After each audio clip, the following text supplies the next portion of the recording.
고생 많으셨습니다. 반갑습니다. 네, 건강하세요. 네, 건강하시길 바랍니다. 네, 승리하시길 바랍니다. 네.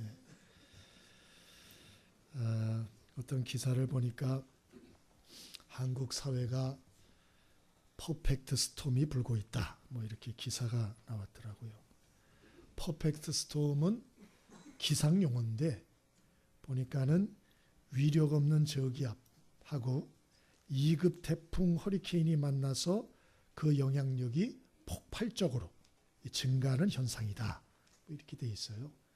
그러니까 우리 사회가 정치만 문제가 있는 게 아니고 경제, 사회, 교육, 문화, 종교 모든 면에서 지금 악재가 겹쳤다.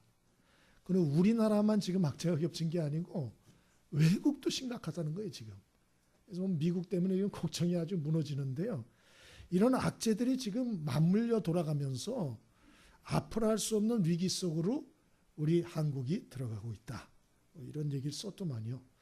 그래서 이 위기 속에서 자칫 잘못하면 한순간에 모든 걸 잃을 수가 있다. 이 위기를 잘 대처하고 잘 풀어가야 된다.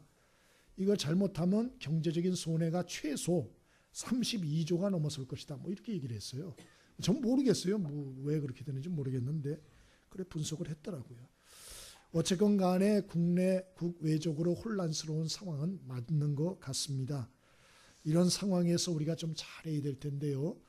우리 믿음의 사람들이 어떻게 행동을 해야 될까? 이것은 좀 생각을 깊이 할 필요가 있을 것 같습니다. TV를 보니까 광화문에서 촛불을 들고 시위하는 분들을 봤습니다. 그것도 필요할 수 있겠다 생각은 합니다만은 그러나 성경은 우리 예수 믿는 사람들은 그 정도로 하면 안 된다 그렇게 말합니다. 더 나가야 된다 그렇게 말하죠. 마태복음 5장 13절에 우리 예수님은 너희는 세상의 소금이다. 너희는 세상의 빛이다. 그렇게 말씀을 아예 더 나누면서 말하고 있습니다. 우리 그리스도인들은 어두운 세상에서 원망불평이나 하고 절망이나 탄식만 하지 말고 촛불이나 들고 몇 번 하다 끝나는 그런 인생 살지 말고 내 자신이 내 자신의 삶으로 진정한 촛불과 등대가 되어 이 시대와 내 삶의 어둠을 몰아내는 빛을 비추는 삶을 네 자신이 살아라. 그렇게 말하고 있습니다. 그러니까 이건 더 강렬한 거예요. 우리 자신이 빛의 삶을 살라는 거예요. 예? 등대가 되라는 것입니다. 얼마나 강렬한 도전인지 몰라요. 저와 여러분이 세상의 생명의 빛으로 오신 예수님을 이 성탄의 계절에 본받아서 말로가 아니고 우리의 삶으로 인격으로 무너진 신뢰를 구축하고 또 꺼진 희망의 불을 다시 비치는 이러한 촛불과 같은 또 등대와 같은 그러한 인생을 살 수 있게 되기를 바랍니다. 그러면 어떻게 하면 좋을까? 어떻게 하면 좋을까? 오늘 말씀을 통하여 몇 가지를 상고해 보겠습니다. 우선 6절입니다. 32장 6절 말씀 우리 함께 합독해 보겠습니다. 자, 시작.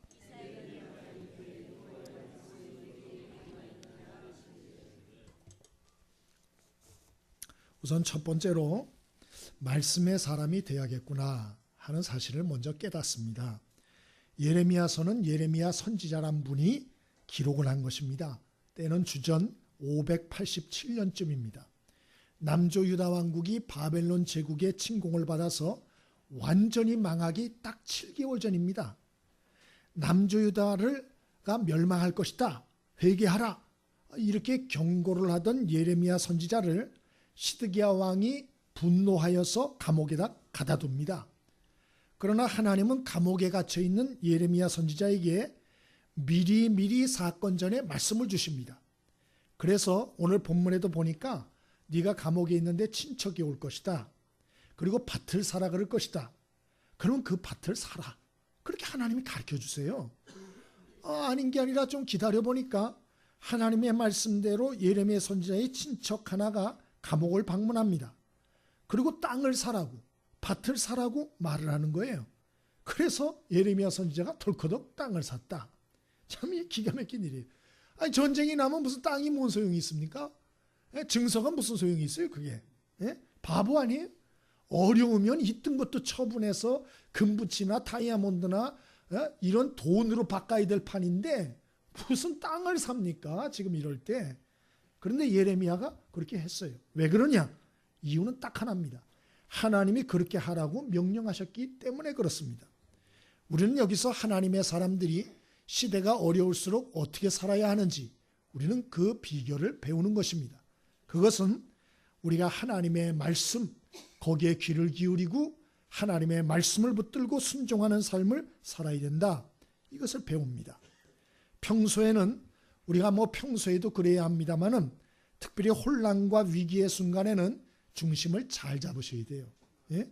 왜 그러나 이 위기의 순간에 여러분이 잘못 듣고 잘못 판단하면 그냥 대충 되는 게 아니고 손해를 대충 보는 게 아니고 생사가 걸린 문제가 여러분 그 앞에서 무너지는 수가 있기 때문에 특별히 어렵고 혼란스러울 때는 중심을 잘 잡으시고 무슨 소리를 여러분이 들어야 할지를 잘 결단해야 하는 것입니다. 이 세상에는 잘못된 이야기들이 대단히 많습니다. 그래서 어디까지가 진실이고 어디까지가 거짓말인지, 무엇이 사실인지 무엇이 추측해서 하는 얘기인지 우리가 판단하기가 참 쉽지 않을 때가 많아요. 예? 우리 요즘 아동부 그 후임 사역자를 구하기 위해서 우리가 또 이래저래 공고도 내고 면접도 보고 있어요. 우리 아이들이 어떤 애가 그랬대요. 우리 목사님 방에 흰머리가 있는 사람 들어가는 걸 봤다고. 그래서 우리 아동부 다음 사역자는 아마 나이가 많은 드는 사람 같다고. 그렇게 누가 얘기했다는 거예요. 아이 중에 하나가. 여러분, 이 사람이 살다 보면 얼마나 엉뚱한 소리들이 많이 왔다 갔다 하는 줄 아세요? 그거 루머입니다. 섞지 마세요. 그래서 아주 좋은 분이 내정이 됐습니다. 우리 다음 주에 와서 인사를 할 때인데요.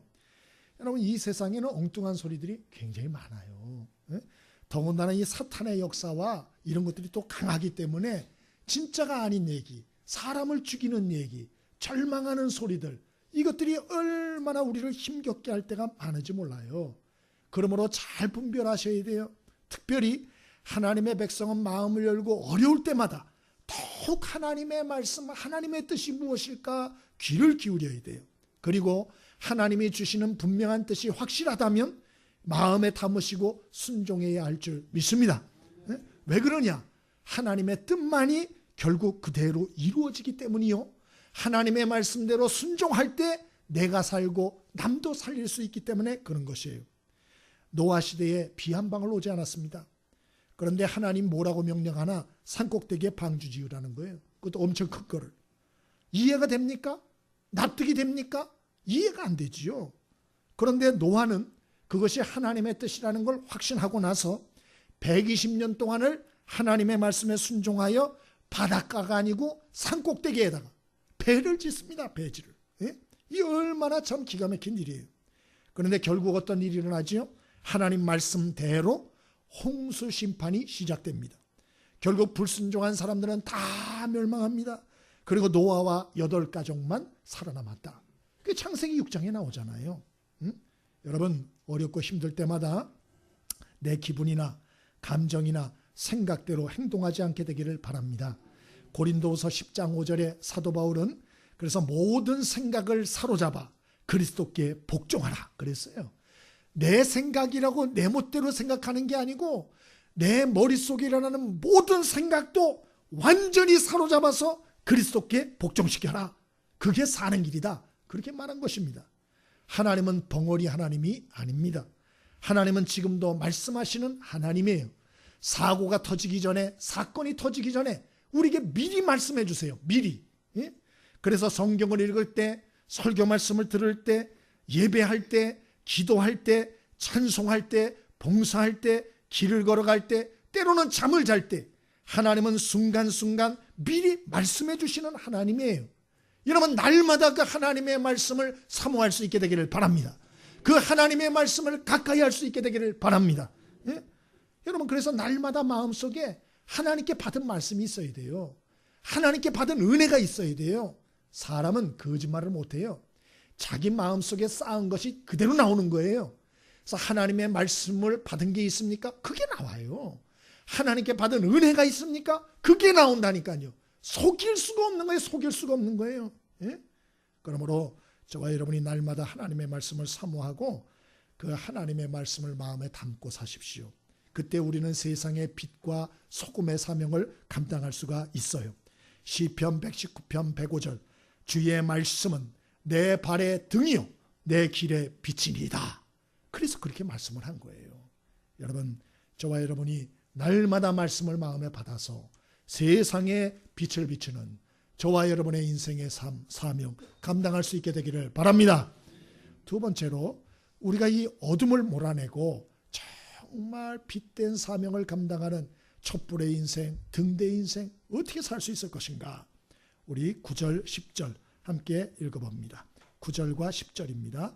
함께 읽습니다. 자, 시작. 내 숙부의 아들 하나멜의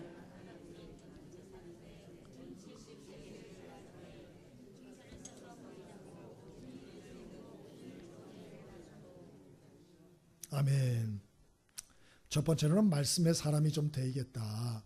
중심을 잘 지키고 바르게 우리가 빛을 보고 따라야겠다. 오늘 그 말씀을 드렸고요. 두 번째로는 어려운 때일수록 어떻게 우리가 빛된 어둠을 물리치고 빛을 비추는 삶을 살까. 두 번째로는 희생적인 사람이 좀 되겠다. 그런 생각이 듭니다. 예레미야 선지자는 감옥에 찾아온 친척의 말을 듣고 은 17세겔을 주고 밭을 샀다. 이렇게 돼 있어요. 여러분, 이 액수는 대단히 큰 액수입니다. 예수님을 은 30에 뭐 몇백 년 후에 팔잖아요. 그러니까 그것도 한 사람 노예의 몸값이에요. 여러분, 몸값이 얼마나 비쌉니까? 축구 선수들, 배구 선수들 몸값 대단히 비쌉니다. 그런데 그 700년 전에 여러분 이 밭대기, 쓸모도 없는 밭대기를 17세겔, 은 17세겔에 샀다는 것은 대단히 큰 손해와 희생을 감수했다. 그런 얘기입니다. 그리고 문서를 하나는 임봉하고 하나는 공개해서 시위대 뜰에서 모든 사람이 볼 수 있도록 땅을 매매했다. 이렇게 돼 있어요. 하나님 왜 이렇게 하라 그러나? 그것은 유다 백성들의 탐욕스러운 모습을 고발하게 하는 것입니다. 예레미야 6장 14절에 남조 유다 백성들은 작은 자나 큰 자나 다 탐욕을 부려 거짓을 행하고 있다 그랬는데 예레미야 선지자의 친척이 감옥에 와서 참 나라가 위기고 어렵고 막 그렇잖아요. 그러니까 빨리 팔아치우려고 그러는 거예요. 그리고 자기는 그걸 다른 걸로 돈으로 바꿔서 도망가려고 그러겠죠. 이거 예레미야가 세상 흐름을 감옥에 있으니까 모를 거다 판단을 한 거예요. 그래서 등을 친 겁니다. 쓸모도 없는 자신의 밭을 갖다가 감옥에 있는 예레미야에게 많은 시세 차익을 남기고 팔아넘긴 것입니다.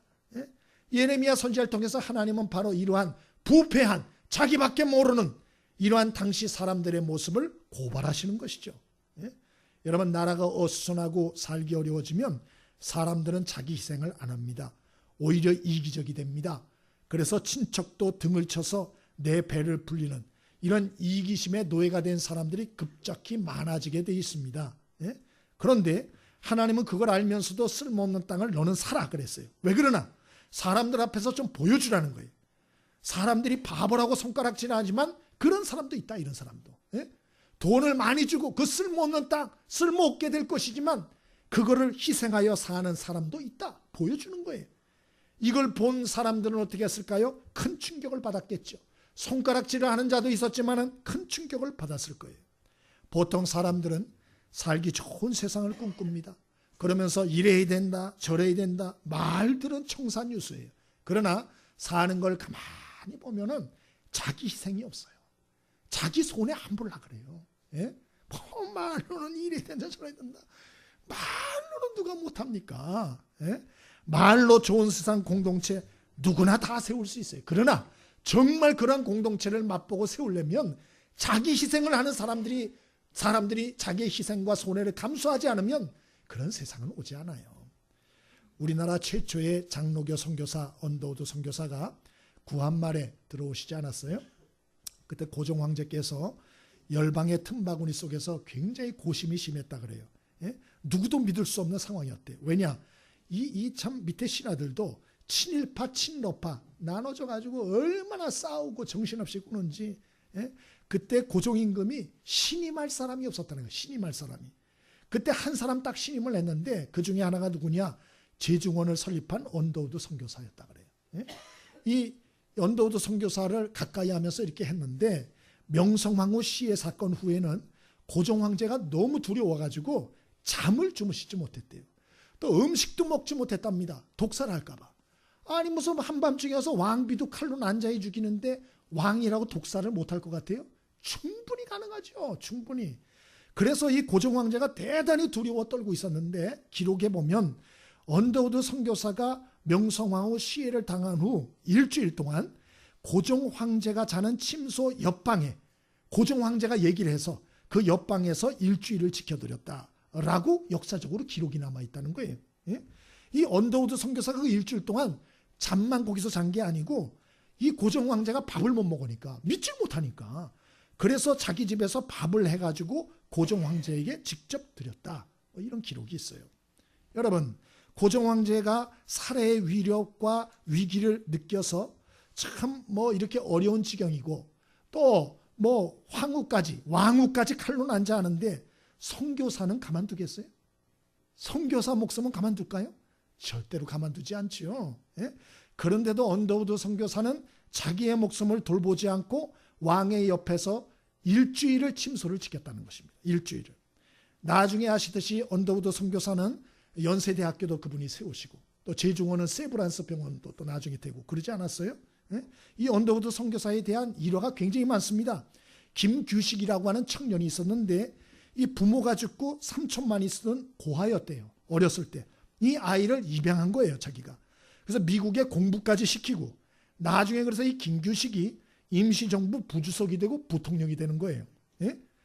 여러분, 이런 저런 거 얘기해 보세요. 미국에 잘 살던 사람이 조선 땅에, 골치 아픈 이 땅에 와가지고 골치 아픈 일들 가운데 껴가지고 그런 일들을 했다는 것이죠. 예? 내 아이 키우기도 힘든데 남의 아이까지 데려다가 고아를 키워서 유학까지 시키고, 이게 참 쉬운 일이겠어요? 사람들은 모두 꿈과 비전을 이야기합니다. 그러나 자세히 들어보면 다 사적인 야망이에요. 이기적인 비전밖에 없어요. 자기 희생이라는 건 눈 씻고 찾아봐도 없어요. 그러므로 그 꿈이 허망하게 끝나는 경우가 대단히 많죠. 이 세상이 지금 찾고 있는 사람이 누굴까요? 어떤 사람을 찾고 있을까요? 이 세상 사람들은 여러분 지금도 의지할 수 있는 사람, 신뢰할 수 있는 사람, 진실한 사람, 자기를 희생할 줄 아는 사람, 믿을 수 있는 사람, 따뜻한 사람 그리워하고 있는 거예요. 다 그런 사람을 그리워하고 있어요. 진실한 사람이 어디 없을까? 이 나라 민족을 정말 사랑하는 진실한 지도자가 어디 없을까? 그거 다 그리워하는 거 아니에요? 그거를. 우리는 결정을 할 때 내게 손해인가 이익인가 그거 따지죠. 내게 유익이 되지 않고 도움이 되지 않으면 어떤 일이든 안 하려고 그래요. 나서려고 그러지 않아요. 예? 그래서 모든 일을 그렇게 하는데, 여러분 모든 일을 이해 득실로 우리가 따지려고 하면 여러분 세상이 어떻게 될까요? 여러분 자녀 양육할 때 이해 득실 따집니까? 내가 도움이 되나 이득이 되나 손해가 되나 이런 거 따져가지고 손해가 될 자식은 버려버리고 일찌감치 이런 그렇게 합니까? 그러지 않죠. 그러면 세상을 살 수 있겠어요? 예? 그 자식이 잘 클 수 있겠습니까? 사랑이라는 것은 이해타산적으로 사는 게 아니에요. 내게 이익이 없어도 손해를 좀 볼 줄 알고, 내가 좀 득이 안 돼도 희생할 줄 알아야 되는 거예요. 예수님이 이해득실을 만약에 따졌다면 하늘 보좌를 버리고 이 땅의 마국간에 내려오셨겠어요? 그 더러운 마국간에 내려오셨겠냐고요. 예? 그리고 우리를 위해서 십자가를 지셨겠냐고요. 그럴 리가 없죠. 예수님 십자가 지시기 전날 밤 12제자 중에 하나가 은 30 주고 예수님을 고자질해서 배신했습니다. 그리고 나머지 제자들은 다 자기 살 길 찾아 다 도망갔어요. 다 도망갔어요. 여러분 이렇게 생각할 수 있잖아요. 내가 이런 인간들 뭐 좋은 꼴을 보겠다고, 응? 내가 이런 인간들을 위해서 십자가를 지고 내가 생고생을 해? 야 관두자. 포기할 수 있잖아요. 근데 예수님 그 사명을 포기하지 않았어요. 왜요? 진정한 사랑은 이해득실을 따지는 게 아니에요. 예? 여러분 그렇게 우리가 차갑게 차가운 마음을 가지고 살면요 어떻게 생명 하나를 살릴 수가 있겠습니까? 우리는 예수님의 뒤를 따르는 사람이라는 걸 잊지 않게 되길 바랍니다. 한 알의 밀알이 땅에 떨어져 썩으면 많은 열매를 맺는다. 예수님이 말씀하시고 그대로 사셨어요. 예수님의 본을 받아서 우리 자신을 좀 내려놓고 손해를 좀 볼 줄 아는 저와 여러분의 인생이 되어지기를 바랍니다. 자기를 좀 희생할 줄 아는 따뜻한 사람들이 되어질 수 있게 되기를 바랍니다. 그래야 세상에 빛이 되는 거예요. 촛불만 들고 있다고 되는 게 아니에요. 초는 자기를 녹이고 희생하는 거예요. 우리 자신의 삶에서 자기 희생이 없으면, 정말 자기를 내려놓고 이기적인 틀을 좀 벗어나서 자기를 희생할 줄 모르면 좋은 세상이라는 건 오지 않아요. 응? 저와 여러분이 예수님을 본받아서 우리도 이렇게 자기를 희생할 줄 아는 정말 그런 삶을 한번 살아볼 수 있게 되기를 바랍니다. 또 우리가 세상에 빛이 되려면, 어둠을 물리치려면 어떻게 살아야 될까요? 우리 10절과 11절입니다. 우리 같이 한번 읽어봅니다. 10절과 11절 함께 읽습니다. 자, 시작.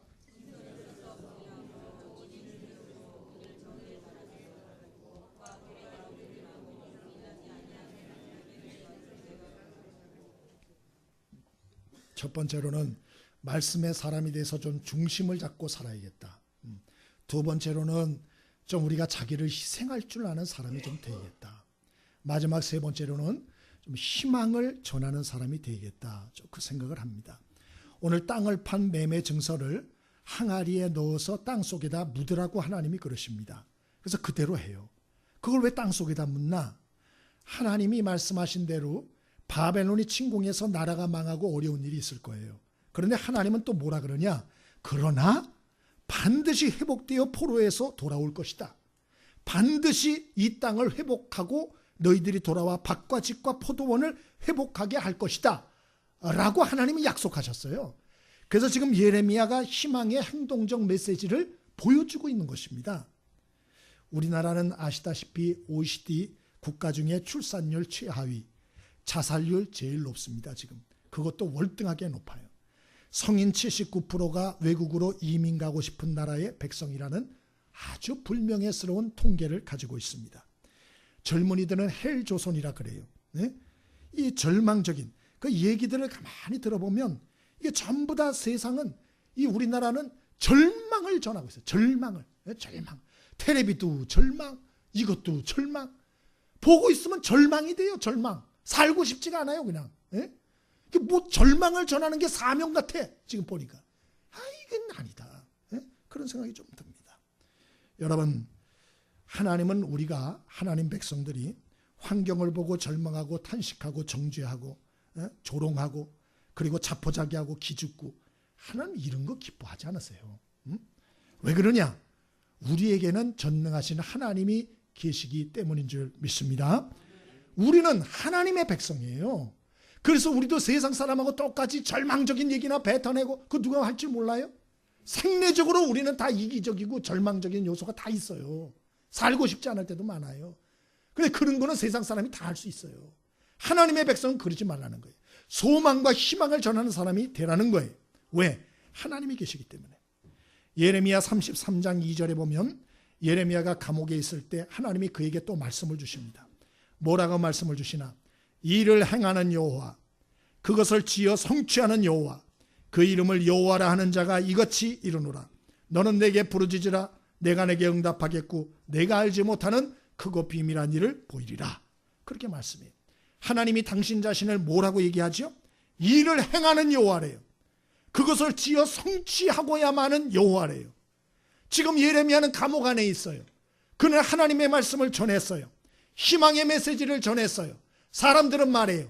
네 앞가림도 못하면서 무슨 희망의 메시지냐? 그러나 하나님은 말씀해요.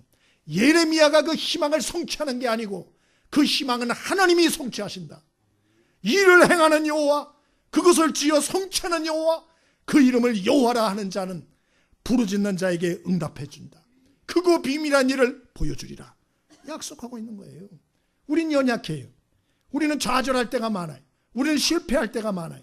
그러나 하나님은 실패하지 않으십니다. 하나님은 시건하지 않으십니다. 약속한 것을 반드시 이루십니다. 오늘 예레미야 그 말씀 믿고 했는데 예레미야는 죽습니다. 이후에. 그런데 하나님은 약속대로, 감옥에 있었던 예레미야에게 약속했던 대로 70년 후에 정확히 바벨론에서 해방되어 돌아오게 하십니다. 그리고 그 잃어버렸던 땅과 포도원과 집을 다 회복하게 하세요. 여러분, 희망은 우리에게서 나오는 게 아니에요. 하나님이 주시는 거예요. 아멘이십니까? 여러분, 하나님을 믿게 되기를 바랍니다. 우리 자손들에게도 희망은 하나님이세요. 우리 자손들에게 내가 희망이 아니에요. 하나님이 희망이 있어요. 이전에도 한번 얘기를 했습니다마는 김혜영 선교사라고 계십니다. 불우한 어린 시절을 보낸 분이죠. 이분이 딸인데, 딸로 태어났는데 아버지가 딸로 태어났다고 3일 만에 방바닥에 집어던져가지고 이 척추 장애자로 지금도 고생하고 계세요. 키가 134cm. 그러니까 척추가 망가져가지고 키 자라질 못해요. 또 어머니가 이 아이를 얼마나 학대했는지 그렇게 저주를 많이 했대요. 두둥겨 패고. 아니, 아버지라도 그러면 엄마라도 좀 품어줘야지. 엄마 더해. 그리고 이 엄마는 그러다가 교통사고를 당해가지고 정신이상이 온 거예요. 그리고 이 아버지는 5남매. 또 자식은 왜 이렇게 많이 나요? 5남매를 낳아놨어요. 자식을 집어 던지는 아버지가. 그러고 나가지고 나중에 자살을 했습니다. 자살을. 그러니까 아버지는 자살했고, 엄마는 정신이상자고, 동생들은 넷이나 되고, 생계를 책임져야 되잖아요. 15살에 식모살이를 시작합니다. 그리고 또 식모살이를 하면서 무료 직업 훈련은 이분이 입학을 하게 돼요. 그래서 기계 편물 기술을 배우는데 그 편물 기술을 가르치던 분이 최영숙이라는 분이에요. 이분이 교사인데 이렇게 얘기를 했대요. 혜영아, 이 세상 너무 살기 힘든데 너 이 세상 정말 살려면 예수 믿어야 된다. 그런데 내가 교회를 안 가니 내 마음이 너무 아파. 예수를 믿어야 이 험한 세상으로 살아갈 수 있어. 너 예수님 믿으면 좋겠어. 그래 얘기를 했대요. 근데 이분이 그 얘기를 어렸을 때 딱 듣고 나를 염려해 주는 말이구나 생각을 하고 감동이 됐대요. 응? 그래서 살아갈 나를 염려를 해줘서 이런 말을 해주는구나. 감동이 돼가지고 고맙더래요. 그래서 예수를 믿기 시작했대. 교회를 다니기 시작했대. 그러다가 예배 시간에 하나님을 만났어요. 하나님의 음성을 들었어요. 내가 널 만들었다. 내가 널 보냈다. 너는 나의 친구다. 내가 너와 함께하겠다. 음성을 듣습니다. 이분이 그래서 교회에서 몇 개월을 울었대요. 몇 개월을. 그리고 몇 개월을 운 후에 두 가지 결심을 했대요. 첫 번째, 앞으로 절대로 자학하지 말자. 하나님이 날 사랑하신다. 절대로 자학하지 말자. 두 번째, 죽을 만큼 열심히 살자. 죽을 만큼 열심히 살자. 그래가지고 열심히 살기 시작합니다. 기술을 배워가지고 19살 때 국제기능대회에서 편물 부분에서 금메달을 tab니다. 와, 대단한 사람이에요. 대단한 사람. 그러고 나서 대학에 입학하려고 대학 시험 준비를 해서 치렀는데 2번을 떨어졌대요. 그래서 이거 왜 이럴까? 그러다 고민을 하다가 하나님의 뜻이 어디 있을까 하는데 잡지에서 남부아프리카 보츠와나 작은 마을에 굿호프 직업학교가 있는데 편물 기술 교사를 모집한다. 이걸 보고 이분이 감동이 된 거예요. 그래서 거기 지원을 해버립니다. 보수는 무보수입니다. 보수는 없이. 그래서 거길 가요. 14년 동안을 자원봉사합니다. 다 미쳤다 그랬대요. 다 미쳤다고. 예? 아니 거기를 무료로 가는 바보가 어딨냐. 근데 거기 갔대요. 한국에 있는 사람들이 교사들이 다 출소했답니다. 힘들어서. 근데 자기는 혼자 끝까지 남았대요. 60명의 학생과 교사 20명을 그들이 관리하면서 이분이 14년을 버틴 거예요. 2003년에 하나님이 역사를 시작하는데 이분의 얘기가 미국에 소개됐어요. 그래가지고 미국에 있던 어떤 교민 하나가 이분을 공부시켜주겠다고 미국으로 초대했어요. 그래서 콜롬비아 대학에서 사회복지 학사 석사과정 7년에 걸쳐서 다 마치게 해줍니다. 돈이 얼마 들었느냐? 미국 돈으로 그때 돈으로 18만 달러. 18만 달러를 이 도대체 얼마예요? 18만 달러면. 이분 대준 거예요. 이분한테. 예? 그리고 이분의 얘기가 또 방송으로 알려지면서 2012년 우리나라 조선일보에서 대대적으로 이분의 얘기가 실렸고 책을 4권이나 썼고 2012년 미랄복지재단에서 아프리카 본부장으로 파견받아서 선교사로 일하면서 또 본부장으로 일하고 있다. 이 놀라운 일을 누가 이룬 것이냐? 이분이 얘기해요. 전적으로 하나님이 이루신 일이다. 그리고 나는 공적 사명과 책임감을 강렬히 느낀다. 이분이 그렇게 얘기를 했어요. 그래서 지금 24년째 아프리카 선교를 하고 있다. 그럼 누가 한 일이죠? 하나님이 한 일이죠. 하나님. 여러분, 우리가 절망의 말을 할 수가 있어요. 우리 자신을 보면. 그러나 하나님이 계시기 때문에 희망의 말을 할 수 있게 되길 바랍니다. 응? 우리 성탄절 지금 가까운데요. 여러분 주변에 좀 어려운 사람들, 예수 안 믿는 분들 많아요. 그분들이 앞으로 건너야 할 이런 험난한 강들이 얼마나 많은지 모릅니다. 여러분도 지금 세상 살기 힘들죠? 그분들은 믿음도 없이 살려니 얼마나 더 힘들겠어요. 예? 성탄절 가까우니까 부탁을 드립니다. 그분들에게 좀 카드라도 하나 마음을 담아 쓸 수 있게 되길 바라고요. 좀 성탄 선물이라도 하나 좀 해서 그분들 예수 믿을 수 있도록 여러분이 이러한 축복의 통로, 희망의 전달자들이 꼭 될 수 있기를 바랍니다. 말씀을 전했습니다마는 그러나 자기 희생을 하고 희망을 전하는 사람이 쉽나? 쉽지 않습니다. 쉽지 않아요. 왜 그러나? 사람이 근본적으로 이기적이기 때문에 내 편한 대로 내 마음대로 막 살고 싶은 거예요. 그게 사람 본성이기 때문에 자기를 희생한다거나 손해를 보면서 희망을 전하는 인생을 산다? 쉽지가 않아요. 뭐 아프리카 여러분 아프리카 생각하면 덥고 더럽고 가난하고 그러잖아요. 여러분 한 24년 가 있으라 그러면 가 있으시겠어요? 쉬운 얘기예요. 지금 남의 얘기니까 쉽게 생각하는 거예요. 어려워요. 또 세상이 또 호락호락하지 않기 때문에 우리가 이렇게 자기를 희생하며 희망을 전하는 삶을 살면 이용하려는 사람들이 꼭 있다고요. 쉽지 않습니다. 쉽지 않습니다. 그러나 여러분, 저와 여러분이 쉽지는 아니하지만 그럼에도 불구하고 주님을 바라보며 감당할 수 있게 되길 바랍니다. 주님의 은혜를 기억할 수 있게 되길 바랍니다. 주님을 사랑하는 마음을 가지고 감당할 수 있게 되기를 바랍니다. 이 김혜경 이 자매가 선교사님이 그런 얘기를 해요. 흔들릴 데가 없었나? 힘들 데가 없었나? 예? 사람들이 하기 싫은 일만 다 있잖아요. 불편하고 덥고 더럽고 가난하고 어렵고 예? 아프리카에 다 있잖아요. 그래서 어려울 데가 없었나 그랬더니 왜 없겠어요? 5만 가지 생각이 들러붙을 때가 많았다. 그렇게 얘기를 해요. 예? 그래서 때로는 미국에서 7년 있을 때 그냥 눌러앉고 싶었대요. 미국에. 너무 편하고 너무 풍요하고 그랬기 때문에 눌러앉고 싶었다. 그래도 자기가 그 생각을 다 떼어내고 아프리카로 다시 돌아온 것은 15살 때 만났던 하나님을 잊지 않았기 때문이다. 그렇게 말했어요. 15살 때 만났던 하나님. 그때 나는 아무것도 없는 사람이었다. 그때 나는 볼품없는 사람이었다. 그때 나는 가진 것 없는 사람이었다. 그때 나는 희망 없는 사람이었다. 그러나 나를 유일하게 그때에 사람 대접해 주신 하나님과 예수 그리스도의 그 은혜와 사랑을 나는 잊을 수 없고 버릴 수가 없다. 그래서 나는 15살 때 나를 만나 주셨던 그 하나님의 은혜를 잊지 않고 그 주님에 대한 사랑의 마음을 나는 퇴색하지 않기 위해서 몸부림을 쳤다. 몸부림을. 그리고 마지막 날 주님 앞에 가면은 나는 다른 거 내놓을 게 없다. 15살 때 날 사랑해 주셨던 그 주님에 대한 그 사랑의 마음 하나 달랑 들고 가서 너는 어떻게 살다 왔냐 하면 주님, 나는 주님을 사랑하는 그 사랑의 마음 하나 주님 앞에 들고 왔습니다 하면서 주님 앞에 내놓고 싶다. 그분이 그래 눈물을 적시면서 그 얘기를 하더만요. 여러분, 우리가 자기를 희생하며 희망을 전하는 삶, 사명을 감당하는 사람은 결단코 쉽지 않습니다. 세상에 빛을 비추는 인생, 평생을 그렇게 산다고 하는 것은 대단히 어려운 거예요. 그러나 여러분 기억하십시오. 저와 여러분을 사랑하신 주님의 사랑과 은혜를 잊지 않게 되길 바랍니다. 그 사랑의 열도가 식지 않게 되기를 바랍니다. 저와 여러분을 지금은 그럴듯하지만 여러분도 한때는 볼품없고 아무것도 없고 가진 것 없고 희망 없는 인생이지 않았어요? 그때 주님이 여러분 불러주지 않았어요? 그 은혜를 잊으면 안 돼요.